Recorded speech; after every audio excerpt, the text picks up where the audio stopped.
નડિયાદ શહેરના જવાહરનગર સંતરામનગર વિસ્તારમાં કારના હોર્ન વગાડવા જેવી સામાન્ય બાબતે થયેલું વિવાદ ઉગ્ર બન્યો। મળતી માહિતી મુજબ 28 જુલાઈની રાત્રે ચંદ્રકાંતભાઈ સિંધી સાથે આરોપીઓએ તકરાર કરી। આ દરમિયાન અરુણ ઉર્ફે બબલુ, પ્રતીક અને બિંદ્યાબેન દ્વારા હુમલો કરવામાં આવ્યો હોવાના આક્ષેપ થયા છે।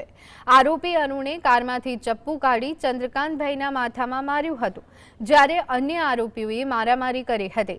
ફરિયાદ મુજબ આરોપીઓએ ખિસ્સામાંથી 10,000 રૂપિયા લૂંટી જાનથી મારી નાખવાની ધમકી આપી।